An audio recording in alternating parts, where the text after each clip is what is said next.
أعوذ بالله السميع العليم من الشيطان الرجيم. قال الله عز وجل: فإن لم تفعلوا فأذنوا بحرب من الله ورسوله وإن تبتم فلكم رؤوس أموالكم لا تظلمون ولا تظلمون. اللہ تبارک و تعالی نے سود کو حرام قرار دیا اور اس پر شدید وعید فرمائی، حتیٰ کہ فرمایا کہ میرے ساتھ جنگ کرنے کے لیے تیار ہو جاؤ، اس سے بڑی بات کیا ہوگی. تو اس میں کیا حکمت ہے، کیا قباحتیں ہیں، کیوں اللہ تعالیٰ اس پہ شدت کے ساتھ منع کر رہا ہے؟ ان میں سے میں آپ کو ایک بات بتاتا ہوں. آپ لوگ سنتے ہیں جی بے روزگاری بڑھ رہی ہے، بے روزگاری بہت ہے، جاب نہیں ملتی، کام نہیں ملتا. اس کی بہت بڑی وجہ یہ ہوتی ہے کہ پیسہ منی مارکیٹ میں لگتا ہے، کوموڈٹی مارکیٹ میں نہیں لگتا. مارکیٹیں تین قسم کی ہوتی ہیں. ایک ہے سامان سے سامان خریدنا، اس کو بارٹر سسٹم کہتے ہیں. ایک ہوتا ہے پیسے سے سامان خریدنا، اس کو کوموڈٹی مارکیٹ کہتے ہیں. اور ایک ہوتا ہے پیسے سے پیسہ خریدنا، اس کو منی مارکیٹ کہتے ہیں. تو اگر آپ دیکھیں کہ ایک منی ایکسچینج کی دکان ہے اور اس میں لوگ آ رہے ہیں، ڈالر لے رہا ہے، کوئی ریال لے رہا ہے، کوئی روپیہ لے رہا ہے، کروڑوں روپے کا ایک دن میں کاروبار ہو جاتا ہے، مگر جاب کتنے لوگوں کو ملتی ہے؟ وہی 3-4 لوگ. اور کون؟ وہی کروڑوں روپیہ اگر کموڈٹی مارکیٹ میں جاتا، اس سے کوئی سامان، کوئی اجناس، کوئی سبزی، کوئی فروٹ لے کر بیچا گیا ہوتا تو کتنی حرکت آتی پوری مارکیٹ میں.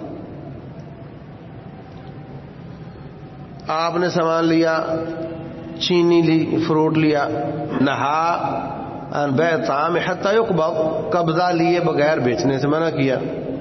تو آپ قبضہ لوگے، وہاں سے اٹھاؤ گے. جس نے توڑے کا، کٹے کا سٹف تیار کیا اس کو مزدوری ملی، جس نے تھوکیے نے آگے بیچا، جس نے وہ کٹے سیے، جس نے اس میں مال ڈالا، جس نے مال ڈالنے کے بعد سیا، جس نے اٹھا کر ٹرک میں رکھا، سب کو مزدوری ملی. پھر ٹرک راستے میں خراب ہوا، اس کو مزدوری ملی. تیل ڈلوایا، اس کو مزدوری ملی. سڑک پہ ٹیکس دیا، اس کو ملی. آگے وہ آپ کے سٹور میں آیا، وہاں پہ بجلی خراب تھی، بجلی والے کو ملی، صفائی والے کو ملی، اتارنے والے کو ملی. یعنی وہ ایک مثال دے رہا ہوں آپ کو کہ وہی پیسہ اگر ریال لے لو، ڈالر لے لو، تو کتنے کو لوگوں کو مزدوری ملتی. اس لیے اسلام نے منی مارکیٹ میں پیسہ لگانے کو سود قرار دیا. اگر آپ نے پیسے سے پیسہ لینا ہے تو نفع نہیں کما سکتے. نفع نہیں کماؤ گے تو پھر لگانا ہی کیوں ہے؟ فرمایا الذهب بالذهب الفضة بالفضة، سونا سونے کے بدلے، چاندی چاندی کے بدلے، ہاتھوں ہاتھ اور برابر برابر. نفع نہیں لے سکتے، نفع نہیں لے سکتے. جب نفع نہیں لے سکتے تو لگائیں گے کیوں؟ تو پھر یہ کام کریں کیوں؟ مجبوری ہوتی ہے، چینج لینا پڑتا ہے. جیسے آپ جانتے ہیں کہ یہ تو اس زمانے میں نہیں تھا، لیکن آج کل ہے. ڈالر والے ملکوں میں جاؤ تو وہ لینا پڑتا ہے، ریال والے ملکوں میں جاؤ تو ریال لینا پڑتا ہے. تو اتنا قدر رکھو، اس میں نفع نہ کماؤ.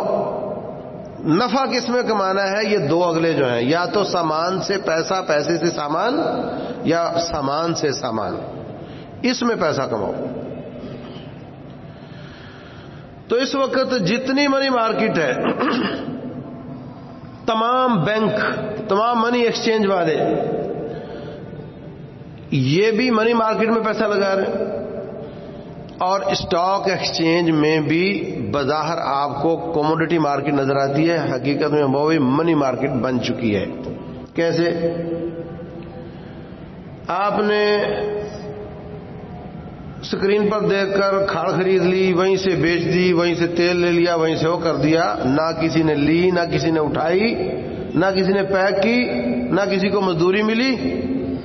وہ اصل میں پیسہ ہی گھوم رہا ہوتا ہے اور خواہ بہانہ بنایا گیا ہوتا ہے فلاں چیز اور فلاں سامان.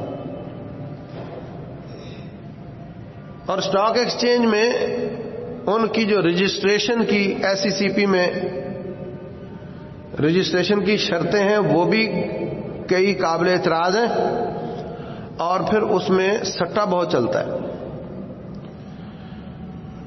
کئی فیکٹریاں، کئی ملیں، کئی فرمیں، ان کے شیئر بک رہے ہوتے ہیں اور وہ دنیا میں ایگزسٹ ہی نہیں کرتی، وہ ہوتی نہیں زمین پر، وہ بک رہی ہوتی. میں نے کراچی میں پریزنٹیشن دی تو ایک شخص بولا، کہتا ہے کہ میں آرکیٹیکٹ ہوں، تو سندھ میں ایک مل کا مجھے گنے کی مل تھی غالباً، تو اس کے بارے میں مجھے کہا گیا کہ اس کا نقشہ بنا دو. تو میں نقشے بنا رہا ہوں، تو میں نے اسکرین پہ نظر دوڑائی تو SECP میں وہ اسٹاک ایکسچینج میں وہ بک رہی ہے. میں بھی نقشے بنا رہا ہوں اور وہ بک رہی ہے. اور آپ دیکھ لو B4U ہو گیا، یا کیا وہ پرپال ہو گیا، اور برباد ہو گیا، اور فلاں فلاں جتنی کمپنیاں ہیں، یہ لوگوں کا پیسہ لے کر اسٹاک ایکسچینج میں لگاتی. جتنے آپ کے یہ تکافل شکافل والے ہیں، یہ جوا اور سود کا کام کر رہے ہوتے ہیں. کچھ پیسہ تو رکھ دیتے ہیں، مرنے کے بعد دیں گے، بیمار ہونے کے بعد دیں گے، وہ تو سیم وہی کام ہے، خام خواہ اس کی ٹرمز اور اس کی اصطلاحات چینج کی ہوئی ہیں. اور کچھ پیسہ وہ کسی اسٹاک ایکسچینج میں لگا رہے ہوتے ہیں،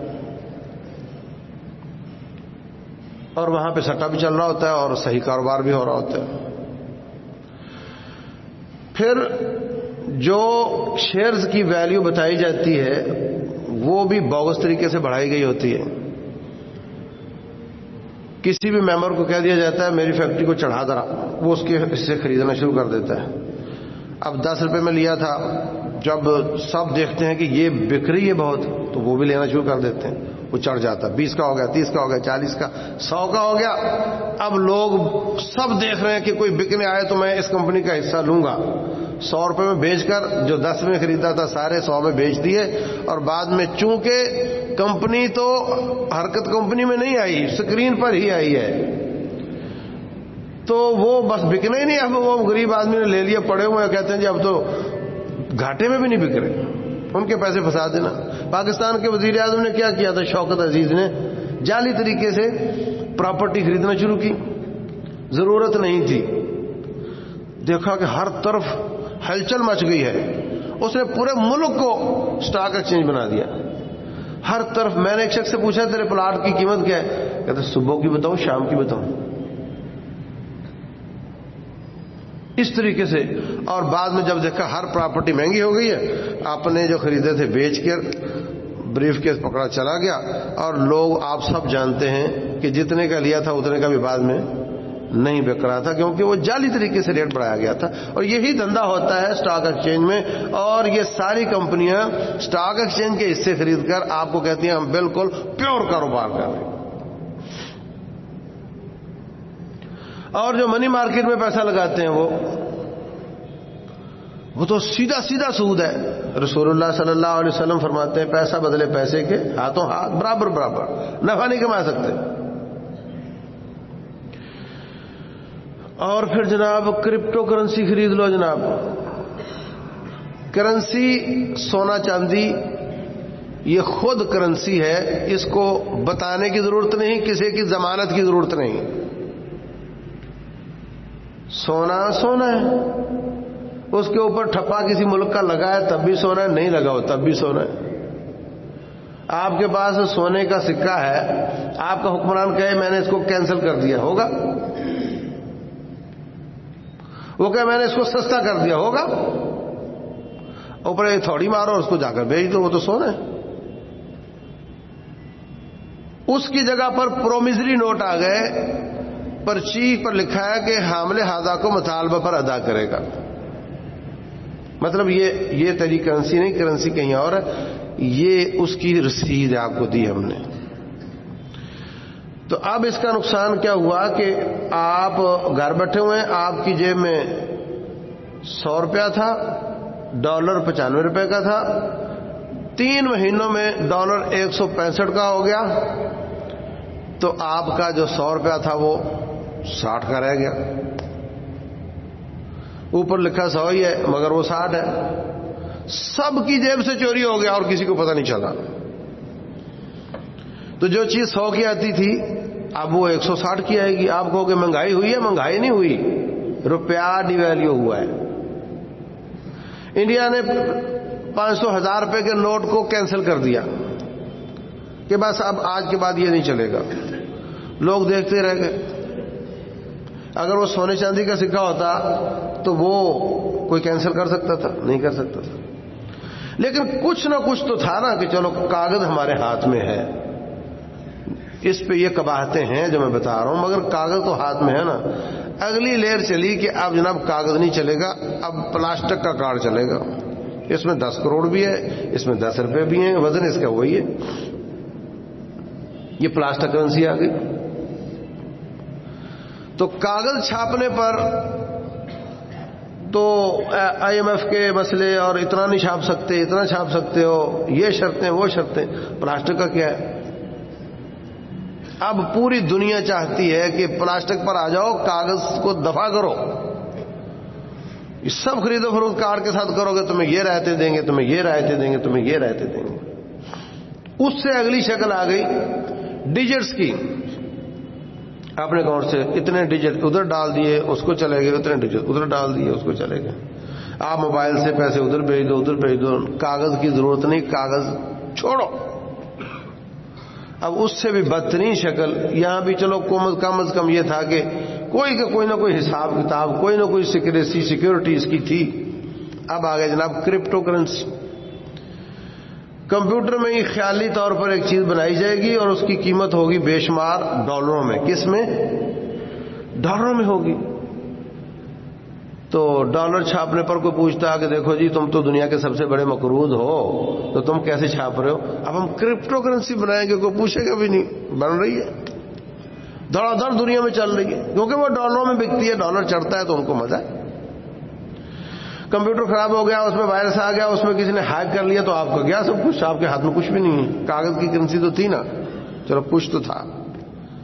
تو یہ سب کچھ دجالی سسٹم کا حصہ ہے. رسول اللہ صلی اللہ علیہ وسلم فرماتے ہیں دجال آئے گا کسی قوم میں، ان کو کہے گا مجھے رب مانو، وہ نہیں مانیں گے تو وہ ناراض ہو کر وہاں سے چلا جائے گا اور اس کے ساتھ ہی سب کی تجوریوں سے پیسہ نکل کر چلا جائے گا. کا یا عاصیب نحل، جیسے رسول اللہ صلی اللہ علیہ وسلم فرماتے ہیں شہد کی مکھیاں ایک ملکہ کے پیچھے جاتی ہیں، ایسے وہ اس کے پیچھے سارا سرمایہ چلا جائے گا، وہ بیچارے لوگ خالی ہو جائیں گے. اب اگر یہ والی کرپٹو اور یہ والے جو چکر چل رہے ہیں، اگر اس کو کہہ دیا جائے جو کوئی تمہاری جیب میں نے کینسل کر دیا تو آپ تو زیرو ہو گئے. یہ ہم اس طرف جا رہے ہیں. اس لیے اگر حلال کمانا ہے تو پیسے سے کچھ سامان خریدو، سامان سے یا سامان خریدو، اور اس سے آپ کو بھی اللہ برکت دے گا اور لوگوں کو بھی اس میں سے مزدوریاں ملیں گی. یہ طریقہ جائز ہے. یہ گھر بیٹھے کوئی محنت نہ کرنی پڑے اور آپ پیسہ کماتے چلے جاؤ، اس میں کہیں نہ کہیں کوئی نہ کوئی مسائل ضرور ہوتے ہیں. اللہ تعالی عمل کی توفیق دے. بات بہت لمبی ہے، میں نے نہایت اختصار کیا. اگر سمجھ آئی تو اچھی بات ہے، ورنہ جس کو سوال ہو بعد میں پوچھ لے. واللہ اعلم، صلی اللہ وسلم وبارک علی نبینا محمد.